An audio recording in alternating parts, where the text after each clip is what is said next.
Hey everyone, Mike Schmieder joined by Chris Mascarino.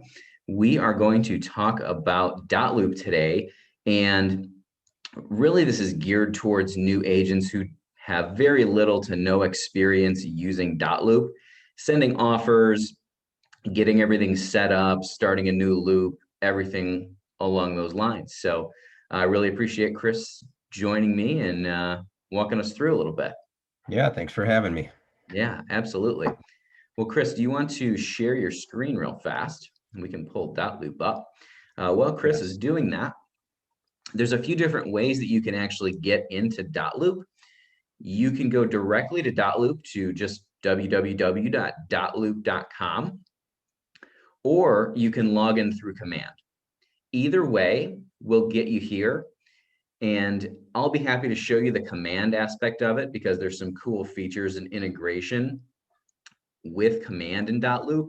But the purpose of this quick video is just to get you up and rolling on Dotloop to be able to send out offers and just use the basic functionality. So as you can see, Chris's Dotloop profile, he's got some loops here already, obviously. So what Chris is going to do, the first thing you're going to do when you get into Dotloop is click on add a new loop. So click on add loop. And then Chris is going to walk us through from there. So you know what?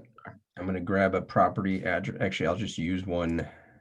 Let me go back. I'll just use this one. Sure. 219 Whittington. Oops, what happened? Okay. All right. So before we get into the loop, so up here you have your main areas that you can go into. So you have reporting, loops, tasks, people, and templates. I live mainly in loops and templates. So that's pretty much where you're going to want to be. Now, if you're a very organized person, you can go into tasks and you can set up tasks for each transaction, for each step to make sure you're checking it off with dates and whatnot. So let's see. So if we go to completed, oh wait, loop tasks. So these are all of our tasks that we have for each new loop. And as we're going in there and completing these things, we're checking them off to make sure we're staying on track. So it might take you a little time to do that. I'm not going to dive into this part of it, but this helps myself and my transaction coordinator make sure we're all on the same page. So loops, we'll go ahead and create a new loop for 8219 Whittington. So you'll click on new loop, you'll come here, put the address in, and it should pop up if I spelled it right. There it is. So it's listed already by one of our agents, Susan Berkey. And you want to usually find the one that if it's in the MLS, you want to make sure that it is the one that is tied to the MLS number, because then that way you can pull all of that data and information in so you don't have to constantly type it out for each document. Now, Chris, what if they're just started working with a buyer and they don't have a property address yet? Well, if they just started working with a buyer and don't have a property address, I don't think they would be in here yet. So even signing consumer guide or getting anything prepped? Yeah, I mean, usually I'm bringing the consumer guide to our first appointment and getting it signed there so I can go over it with him. If you don't have to, what I would do is create a loop with the client's name on it if you can, so that way you can keep all the documents in there. So kind of just use that as a placeholder, and then you can rename it the property address and tag the MLS Right. one later. Right. Okay. Okay. So once you have the property address in there, you'll go ahead and hit continue.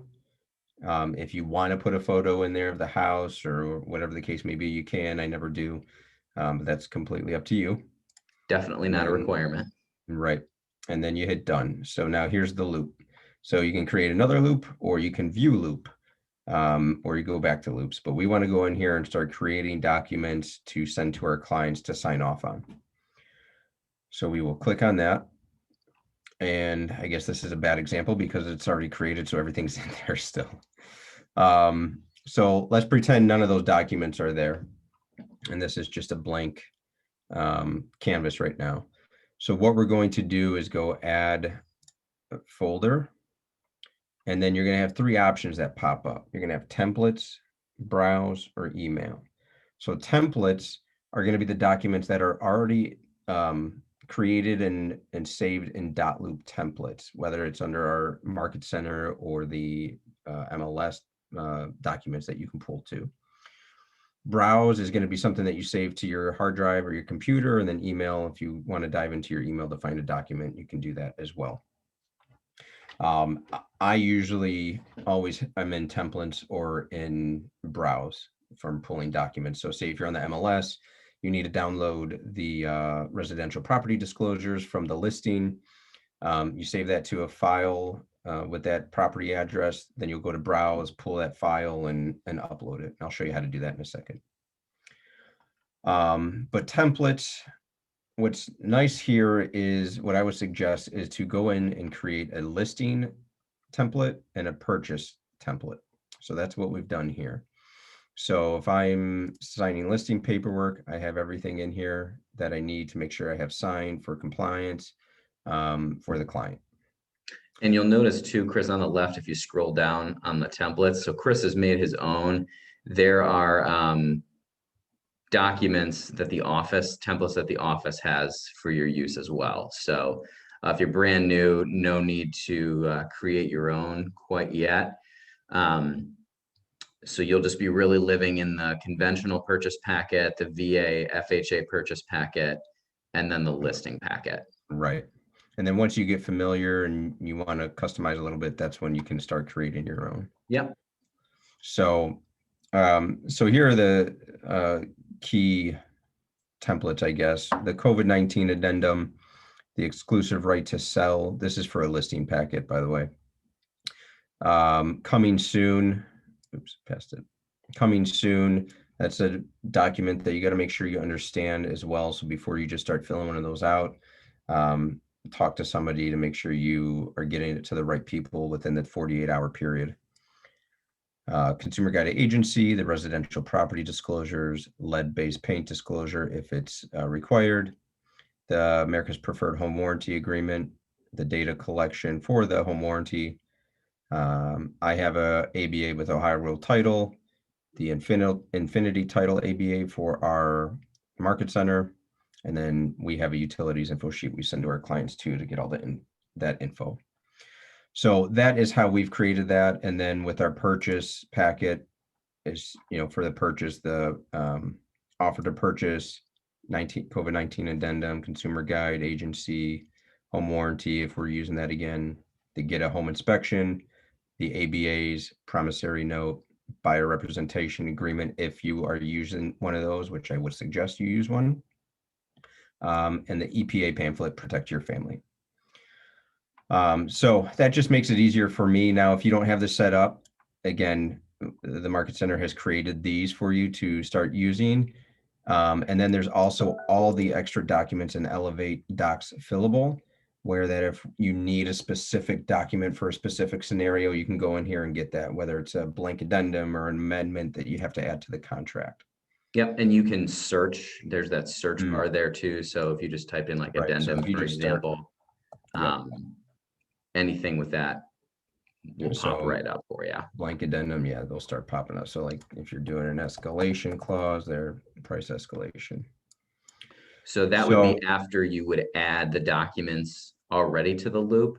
So Chris, if you click on conventional purchase packet, for example, one of the documents in there that new agents should be aware of is there is a checklist in there too, so you can reference everything that you need. Chris already knows what he needs because he's sold a deal or two in his day, so autopilot with that. But new agents should certainly be using the checklist, the office checklist and packet. Yeah. So once you get in here and you know what the documents are, like if we're going to use, let's go to the conventional purchase packet. We'll select them all, and then we're going to go copy, and then it's going to upload those into the loop. Okay, so now here's the new folder, has everything that we need to fill out. Again, if there's going to be specific things you still need, like a escalation clause or an addendum for something, make sure you're uploading that. Now, Yeah. the So other you would just thing, go back into templates or hit add document, add document back into templates, templates. and So then now let's, elevate fillable docs. yep. So now let's say I need to pull in that residential property disclosure. So I'm going to go to browse. I'm going to go to my offers, Whittington, and then residential properties. I already downloaded it, so now it's in there. So that's how you would pull it from your computer. And then you're gonna, next step after this, before you start filling these documents in, what I suggest is scroll to the bottom, and then you're going to add your buyers here. So if you're adding your buyer, you're gonna put their full name in. It's gonna ask for an email address that it's gonna be required, and then their role, which is buyer. And then you'll click on that, hit save or add person, and then that person will be in there. So once your people are in there, then you can start going back in and filling all of these documents out. So let's just click on this one because this will auto populate. So this will pop up saying autofill. So this is great because now you're not going to have to enter all of that information into each part of the contract. It'll just autofill it for you. So I'll scroll down. Oh, the other nice thing too is if the more information you add to your loop, the more it's going to populate. So with the address, the parcel numbers, certain things are going to pull from the MLS regardless, but there's other information with the seller's info, buyer's info, agent's info, things like that, that you can go ahead and input ahead of time. So you don't have to constantly fill that out. Okay. So I'm going to go autofill. Then there you go. So now it's all auto populated. You still got to put price in. You're still going to have to check boxes, make sure everything's filled out correctly, but it does save a lot of time doing that. Questions, Michael? Or anything you want to add? No, I mean, I think it's great, especially in the environment that we're in now where offers are needed at a specific deadline. So, just being prepared and making sure that you are as detail oriented as possible after everything is auto-filled and checking it over because, um, you know, once the contracts are signed, it's It's tough to you're go held to back. it. Yeah, Yeah. exactly. So, and just make sure when you're going through the contracts, we're not going to get into all the details of each section here, but make sure you're double checking that each piece is filled out correctly. Each box that needs to be checked is checked because it's easy to overlook stuff. So I'm going to go back. We're not going to save. No. All right. So then once you're done filling everything out, you're going to send it over to your client. So you're going to click everything because more than likely they're going to have to sign or initials the documents. And then you're going to hit up here, you're going to hit share. And then this is sent into my the clients on this house so they can sign. You can see it says can sign. Now there's view only option, there's can fill and sign, and there's can edit in private. The only time you should have can edit in private is for the listing agent or the buyer's agent. For your clients, you should only have can sign so they're not messing with the contract or changing things. And then once they're checked off, you can put a custom message in here. And then you will click share. It'll send off to them for them to go ahead and sign the documents. Perfect. Any questions there, Michael? So after your clients sign the documents, then how do you send the offer to the listing agent? Great question. So what we will do is once they're all signed, you're going to get notifications if it's set up like that through your email. You're going to go back in and click the documents that need to be sent to the listing agent because you don't need to send all of these to them. And you're going to go ahead and click share again. And this time I'm going to click on the listing agent. And anytime I send to a listing agent, I always click down here, attach PDF to email. This drives me nuts when the PDFs are not attached to an email. So I can imagine that it drives other agents nuts too when it's not attached. So Just saves everybody time to know that they can directly download each specific document versus logging into Dotloop and then having to search through it. It takes much more time. So please click attach PDF to email. Then you can type in your custom message. Hey, proud to present my client's offer, yada, yada, yada. Thank you. Please confirm receipt and so on. And then you will click share and then it's off to them. Please make sure you follow up with a phone call to the listing agent and a text if need be. And then your offer has been submitted. Sweet. Awesome. Thanks, Chris. So the other thing I want to show you is, because we downloaded the property disclosures and there's no boxes in there to fill out, you do have to add your own boxes. And sometimes you have to add your own text to certain documents. So down here for purchasers initials, there's the add option. So you can add signatures for where you need signatures, initials, text, date, so on. So you just click on initials, drag the box down, and then assign it to your client, and boom. And then you're done. And then you're just going to go through all the pages and do that. And then if you had to add text to a certain document, you can add text and you can make it big, long, whatever you need to do, type whatever you need to type, and it's in there. Check boxes you're going to use for like the lead-based paint disclosures, sometimes on the purchase agreement, but usually it's the lead-based paint disclosure.